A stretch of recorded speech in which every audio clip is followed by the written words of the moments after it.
Film आग लगी बस्ती ने सिनेमा की स्क्रीन पे आग लगा रखी है।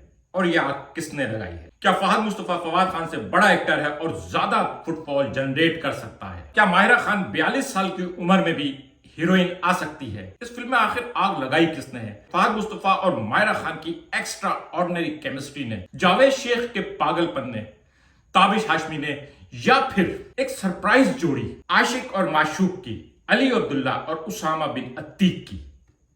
फिल्म कैसी है, आइए इस पे बात करते हैं। अगर आपने अब तक मेरा चैनल सब्सक्राइब नहीं किया है तो प्लीज मेरा चैनल सब्सक्राइब करें और बेल आइकन प्रेस करें। सबसे पहले फिल्म की मेन लाइमलाइट फहद मुस्तफा और माहिरा खान, जिनकी वजह से लोग ये फिल्म देखने आ रहे हैं। क्या क्लास का कपल है। फिल्म रिलीज होने से पहले इन दोनों की उम्र पे बहुत बात हो रही थी, खास तौर पे माहिरा खान की।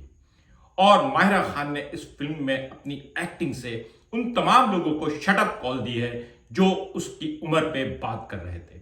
यह फिल्म उम्र की मोहताज ही नहीं, कौन कितने साल का है ये मैटर ही नहीं करता, क्योंकि ये सब लोग जो कैरेक्टर अदा कर रहे हैं वहां उम्र मसला ही नहीं। क्या क्लास की जोड़ी है। बहुत अरसे बाद कोई ऐसी जोड़ी आई है जो एक दूसरे को कंप्लीमेंट कर रही है। ये दोनों एक दूसरे से टकरा नहीं रहे बल्कि एक दूसरे को सपोर्ट कर रहे हैं। इन दोनों का जो कैरेक्टर है वो बहुत ही खूबसूरत है। फहद मुस्तफा जो एक गलत कत्ल के इल्जाम में जेल काट कर आया है, माहिरा खान जिसकी दूसरी शादी है। इन दोनों की शादी क्यों होती है ये भी हादसाती थी। और उसके बाद इन दोनों में हर वक्त लड़ाई झगड़ा होता रहता है और वजह होती है सिर्फ गुर्बत और वो थोड़े से झूठ जिसकी बुनियाद पर यह शादी हुई थी। लेकिन उसके बावजूद इन दोनों के दरमियान जो लव केमिस्ट्री दिखाई है, जहां ये दोनों एक दूसरे से हर वक्त लड़ते रहते हैं, वहीं हर वक्त एक दूसरे के लिए जान देने को भी तैयार रहते हैं। एक बहुत ही खूबसूरत मियां बीवी का जोड़ा जो शायद बहुत सारे लोगों का आइडियल हो जाएगा, खास तौर पे अलमास का अपनी चप्पल गिराना और फहद मुस्तफा का उसको पहनाना। औरतें तो कहेंगी बस हमें शौहर बरकत जैसा चाहिए, लेकिन बरकत तो एक निकम्मा इंसान है जिसका बाप शब्बीर जान उसको मनहूस समझता है उसकी पैदाइश से ही, और वो हर तरह से निकम्मा साबित हुआ है। हालांकि वो एक खानदानी डाकुओं के खानदान से ताल्लुक रखता है जिनका खानदानी पेशा डकैती है, लेकिन उसके बावजूद ये बेचारा कुछ नहीं कर पाता और तंग आके इसको इसकी फैमिली अपने घर से निकाल देती है कि ये निकम्मा कुछ नहीं कर सकता। और फिर इस निकम्मे को एक और गरीब लड़की मिल जाती है जो बहन भाइयों पे बोझ होती है, मासी वगैरह के काम करती है और छोटी मोटी चोरियां करती है। और इन दोनों की जोड़ी ने पर्दे पे आग लगा दी। क्या नेचुरल एक्टिंग है, कहीं कोई ग्लैमर की जरूरत ही नहीं है। फिल्म की स्टोरी में सबसे पहले बात करते हैं फिल्म के विलन की। क्या इस फिल्म का विलन मार्बल सेठ यानी जावेद शेख है? नहीं, उन्होंने तो हंसाया है। क्या इस फिल्म का विलन ताबिश हाशमी, चंगेज या छोटा मार्बल है? नहीं, वो भी आपको हंसा रहा है। इस फिल्म का विलन गुर्बत है।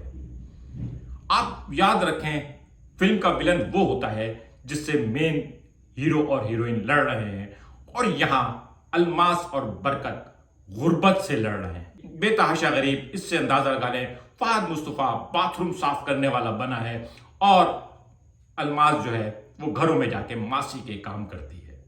अब इससे ज्यादा गरीब तो दिखा ही नहीं सकते ना। लेकिन अलमास का सपना है कि वो दुबई जाएगी और खास तौर पे उनकी औलाद इस गुर्बत में नहीं पलेगी, इस गुर्बत में नहीं परवरिश पाएगी। शायद बहुत सीरियस किस्म का एक मैसेज है जो हंसते हंसते दे दिया गया है कि क्या ये गरीब बच्चे जो हैं इसीलिए रह गए हैं कि ये किसी भी हादसे की वजह से मर जाएं?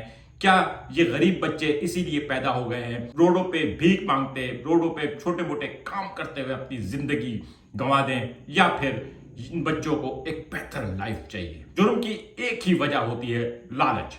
लेकिन लालच दो तरह की होती है, ग्रीड बेस और नीड बेस। और यहां वो नीड बेस लालच थी, वो एक इमोशनल ट्विस्ट था जो फहद मुस्तफा जैसे शरीफ और फट्टू, वो फहद मुस्तफा एक डायलॉग में कहता है मैं बुज़दिल नहीं हूं, मैं शरीफ इंसान हूं। तुम्हें पता भी है कि शरीफ इंसान होता क्या है। तो वो जो हद दर्जे शरीफ इंसान है, वो क्या वजह हुई, वो क्या टर्निंग पॉइंट था जिसने उसको क्राइम पे जाने पे मजबूर किया? क्या अलमास के वो डायलॉग कि बरकत उठ डकैती मारते हैं, या फिर अलमास के ताने, या फिर कोई इमोशनल ट्विस्ट। लेकिन ये दोनों गरीब जिनको क्राइम की अलिफ बे भी नहीं पता थी, हालांकि फहद मुस्तफा की तो परवरिश ही डाकुओं में हुई थी, लेकिन उसके बावजूद वो निकम्मा इंसान, उसको कुछ नहीं पता था। ये निकलते हैं और उसके बाद ये ना इनसे क्राइम तो होता नहीं, लेकिन क्राइम का धब्बा इन पे लग जाता है। मार्बल सेट अगवा हो गया, मार्बल सेट इनके पास है, मार्बल सेट कैसे अगवा हो गया है, और फिर चंगेज की हरकतें, और साथ में आशिक और माशूक। इस जोड़ी ने सरप्राइज कर दिया है, इतनी शानदार कॉमेडी दी है मुझे। इन दोनों की कॉमेडी देख के फिल्म चीफ साहब में इस्माइल तारा की कॉमेडी याद आ गई। वो जो कहता था ना एक गरीबो, तो पूरा सिनेमा खिलखिला के हंसता था। ये जोड़ी जितनी दफा स्क्रीन पे आई है, आप पेट पकड़ के हंसेंगे। खास तौर पे जब वो किस्सा सुनाते हैं कितने आदमी थे, 2 और फिर 200 करके, उसके बाद जो वो असला बताते हैं और उस असले को राफेल तक ले जाते हैं। क्या क्लास का सीन है, और बीच बीच में पंच लाइन्स हैं, जुमले हैं, और सिचुएशनल कॉमेडी है। वो वाली कॉमेडी जिसमें ये दोनों परेशान हैं और आप हंस रहे हैं। उनकी परेशानी, इनकी भाग दौड़ पे आप हंस रहे हैं। ये लोग आपको नहीं हंसा रहे, आप सिचुएशन की वजह से हंस रहे हैं। ये तो बहुत संजीदा एक्टिंग कर रहे हैं। Javed Shaikh short term memory loss का केस है, मार्बल सेट हैं, 2 नंबर की दुनिया से उनका ताल्लुक है, और वो हादसाती तौर पे किसी तरह से इनके हत्थे चढ़ गए हैं, अगवा हुए हैं, या जो कुछ भी, वो तो आप उनको फिल्म में देखेंगे। जाहिर है, इतना तो मैं बता सकता हूं कि मार्बल सेट जो है वो इनके पास है, और चंगेज यानी छोटा मार्बल, और वो अपने बाप को तलाश कर रहा है। और जैसे जैसे वो अपने बाप को तलाश करने की कोशिश ज्यादा करता है, अलमास और बरकत अपने आप को फंसते चले जाते हैं। फिल्म में एक ही गाना है, दिल बेचारा, और बहुत अच्छा किया, क्योंकि इस फिल्म में गाने की जरूरत नहीं थी। स्टोरी इतनी फास्ट पेस है, अगर गाने होते तो वो इस फिल्म का टेम्पो को तोड़ देते।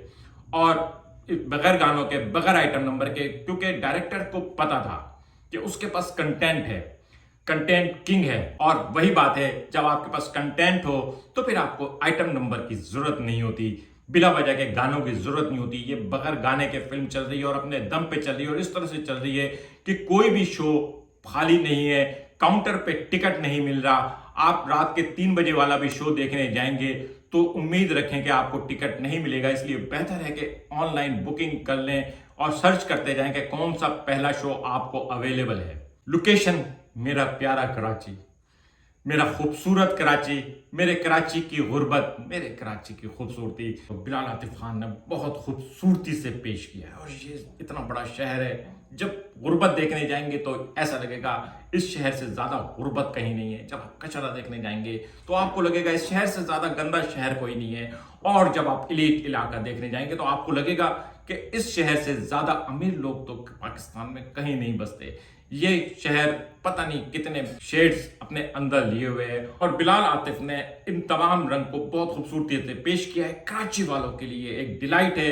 कराची में से जिन लोगों ने, इसमें बहुत सारे लोकेशन तो कराची वाले पहचान जाएंगे, लेकिन एक लोकेशन जहां पे फहद मुस्तफा का भाई डकैती करता है और गोली मारने का सीन है, वो कराची के अंदर जो सबसे मशहूर ट्राम है ना, पुल के उस तरफ, ये क्लिफ्टन ब्रिज के नीचे का हिस्सा है। जब आप हॉलीडे इन की तरफ से आ रहे हैं और अगर आप पुल पे चढ़ने के बजाय पुल के साइड वाले रोड पे जाएं तो वो जगह आती है जो कैंट ब्लीक रोड से इस तरफ आती है। ये मैंने बस ऐसे ही बता दिया क्योंकि उस जगह पे इत्तेफाक से मेरा जाना हुआ, अदरवाइज वो रोड जो है ना हर वक्त सुनसान रहता है। वहां पे तो 24 घंटे जो है ना फिल्म की शूटिंग हो सकती है।